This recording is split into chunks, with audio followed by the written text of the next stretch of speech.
Chapter 10. I woke up late after the sun had risen. It was the longest I'd slept in maybe 900 years, and as I shook free of the heavy cloak of sleep, scenes of my brief captivity flashed through my mind, and I shuddered with revulsion. I had been on a leash just yesterday. I ran to the nearby meadow to take in the sun. The sun only wants you to bask. That is truly all she wants. It pleases her to no end. And in the meadow, with my eyes to the sun, it seemed so obvious. The bison needed to be free. Instantly, it was so inevitable, so necessary. Freya and Samuel and Meredith should be free. They must be free. Over the years, I had wondered if they wanted to be free like I was free, but because they never themselves mentioned it, the notion did not much occupy my mind. But now, having been kept myself, having been leashed, controlled, held captive, and knowing the abandon I felt as a free-again dog, I wanted the same for them. I don't know why I hadn't seen it before. Yes, my captivity with Twisty had shown me what it meant to be kept, and had woken me to the glory of liberation. I decided I would make a plan for the bison and present it to them as a gift. I was happy thinking of this plan, and when I am in the midst of happy thinking, I need to run, and I need to see Bertrand. Bertrand liked all that was bold and new, and I felt sure he would embrace this particular bold and new notion. So I went to the waterfall where he liked to perch and did not find him there. I went to the garbage can, always overflowing, where he often scavenged for French fries and avocados, and did not find him there. I hoped he would not be at his next favorite place. When I found him there, my heart cinched tight. He was among the archers. At the archery field, there is a long row of targets, each attached to a bale of hay. Aiming at these targets is a long row of human archers who use simple bows and complicated bows and shoot at different times and with varying results. Some of the archers are very good, and some are not good at all, which makes it very dangerous and dumb to do what Bertrand likes to do, which is to fly across the field between the archers and their targets as fast as he can with his eyes closed. "Please don't do it," I asked him. He was perched on a post on one side of the field, watching, assessing, and grinning. "There are only 6 today," he said. "Almost too easy."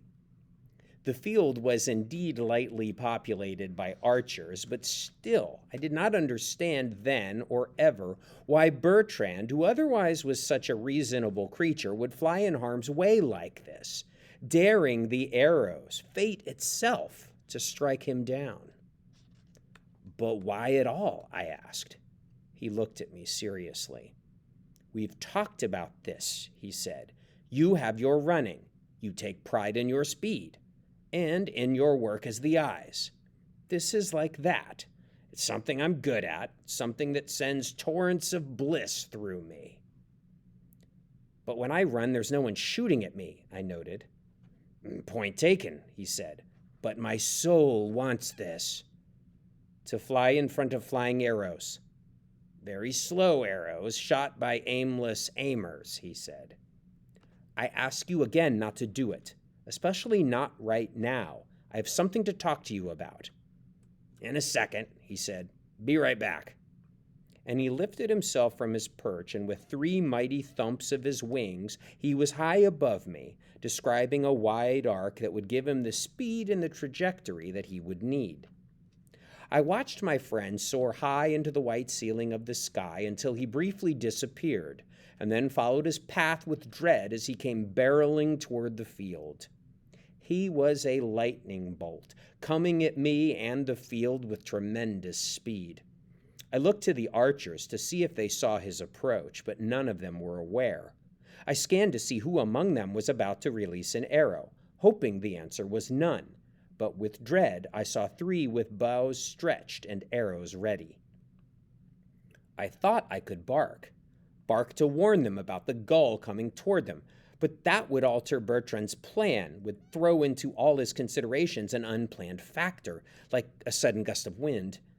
And if I altered the archer's motions or distracted Bertrand in any way, all of his calculations would be mucked up and his peril would increase. So I made no sound and did not look. I could not look. If anything were to ever happen to Bertrand, I did not want to see it. I decided this long ago. I closed my eyes and felt the rush of wind as he raced past me and heard the release, twang, twang, twing, of one arrow, 2, 3. I listened grimly for the sound of an arrow's flight interrupted, of an arrow striking wing and flesh, and heard nothing but thunk, thunk, whistle. 2 archers had hit their targets, and the third had missed, her arrow landing in the thicket beyond the hay bales. And then Bertrand was beside me again, having flown happily back, panting and grinning on his perch on the post, very satisfied with himself. "See that?" he asked. "I did not," I said. "What was it that you wanted to talk about?" he asked. And though I was upset with him, I told him of my plan to free the bison, and he thought it a very fine plan, and I forgave him for his trespasses and madness, and went to the bison to tell them of this unimprovable scheme to set them free. Chapter 11. First I circled their enclosure, acting casually so they did not suspect anything, though of course they did. "There he is," Samuel said. "What are you doing?" Freya asked. "Looking for something," I said. "Come to me," she said, and I came to her. I wove in between her legs, and she nuzzled me, and I did figure eights again and again under her, and I was home. "I'm so sorry you went through what you did," she said. I told them I was okay. I told them that in the morning I still felt the pull of the leash, but that when the sun burned the fog away, I felt myself liberated once more. "You won't see those travelers again," Samuel said. "You must forget them." "I'm trying," I said. "It helps to make plans." "Is that what you're doing, sniffing around? I thought you were scheming," Freya said. I couldn't lie to them. That had been the arrangement from the first day when they told me that I was the eyes. I could not lie and would not lie. "I'm planning your escape," I said. Samuel's eyes opened wide and he smiled. "Oh, you are, eh?" "I am, and I think I can do it. With the help of the birds and probably the raccoons, we can do it. I only need some time to make the plans, and I just had the idea this morning." Freya seemed amused. "Well, I'm intrigued, and I'm grateful for your thoughtfulness." "Would you like to be free?" I asked. Samuel snorted. "How do you mean, free?" "My son, we're not on a leash," Freya noted. "We have 3 entire acres to run. We come and go as we please. No one tells us what to do or when." "I know," I said. "I just meant—" "You have an enclosure too," Samuel said to me. "The park.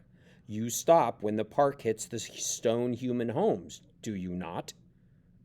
"I'd like to be free," Meredith said. Samuel gave her a hard look. "Where would you go? You're 12,000 years old." "I'd like to run," Meredith said.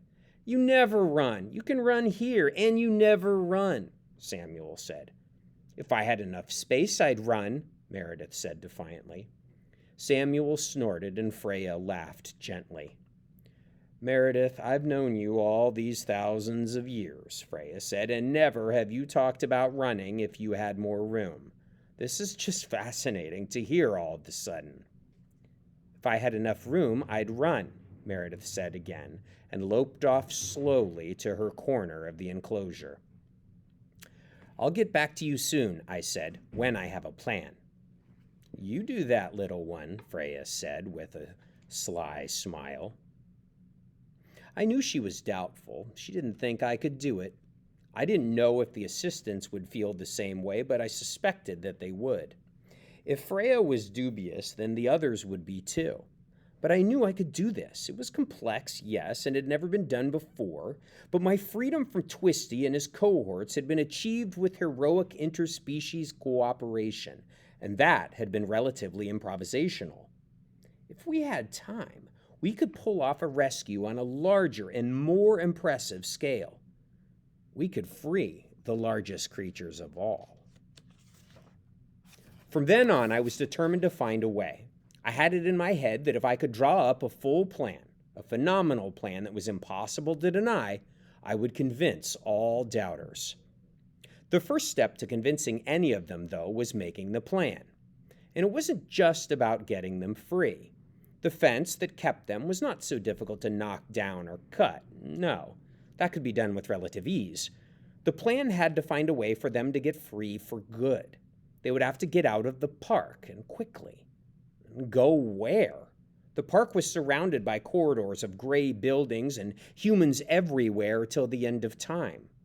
There was only one way they could really go, and that was the beach. I had a vision of Meredith running there. There was enough room, I was sure, for her to run, to gallop with abandon, and to help in the turning of the planet. But the beach was full of people and was so close to the park's people and the police people, and Meredith or any bison would be corralled and caught in no time, yes? They would have to go beyond the beach, and in a sudden realization, I knew that they would have to go to the sea, onto the sea, beyond the sea. Chapter 12. Beyond the sea, what was I thinking? For weeks I spent all my free time in my tree hollow, pondering, mulling, contemplating, planning. All of these tasks are tasks that I am good at. Not as good as running, no, but close. I can think, I can mull, I can contemplate and plan. Yes. But planning an escape, this was new. I went to Bertrand. "We could fly them somewhere," he said. I pointed out the weight of the bison, that they weighed a great deal, and that he and every other bird did not weigh so much. "But what if there were a lot of us?" he asked. "1 billion of us." Now, Bertrand is usually so practical and wise, and he really is, but this surprised me, this idea of 1 billion birds carrying 3 bison away into the sky. I began to fear that he would suggest the help of the ducks. "We could get help from the ducks," he said. From then on, I planned by myself. I needed some time to think like I run, fast and straight and right, without any mention of flying bison. I knew this much, that we would need to do this at night. There were 4 humans that worked the bison pen during the day, cleaning and feeding and minding and generally being helpful and in the way. At night, though, there were only 2, and sometimes only 1. Because one of the 2 often hid inside his car and stared at the small blue screen in his hand. So it would be at night. And then we'd create a distraction. Yes, when I thought of the distraction, I laughed a little because it was such a good idea that I loved my brain for thinking of it. Yes, a distraction. That would be Angus's job. Angus would love the task, and Angus was good at it. He could tip over a garbage can or set off a car alarm or bite one of the human minders. Anything. We'd get that part straight later. The point was that the humans needed to be occupied and ideally far from the pen. And when they were away, we would need one of us to open the gate. The gate was so easy to open, or at least the humans made it look easy with their hands and with their thumbs. And again, I thought of Angus. Angus had hands very similar in shape and dexterity, so Angus would have to open the gate, which meant we'd need someone else to do the distraction. I thought of Sonia. She could do it. She could get a bunch of squirrels and make some noise, or break some things, or set off the car alarm, or even in a pinch, bite a human or 2. All of these things were within squirrel power, so I figured distractions equals squirrels equals all set. Once the humans were distracted and gone, Angus would open the gate, and then we'd move them out. Easy. Again, from the start, I knew that it would be easy to get them out of the pen, because the pen was a silly thing, such a flimsy way to contain 3 mighty beasts. But then, once out, what? I would need to chart the best path to the sea. We'd avoid the wide open spaces. We'd go through the wooded areas of the park to avoid lamplight or moonlight or roads. I started plotting the best route, and I was smiling to myself, thinking of them seeing the sea. And then I wondered, had they ever even seen the sea? I honestly did not know.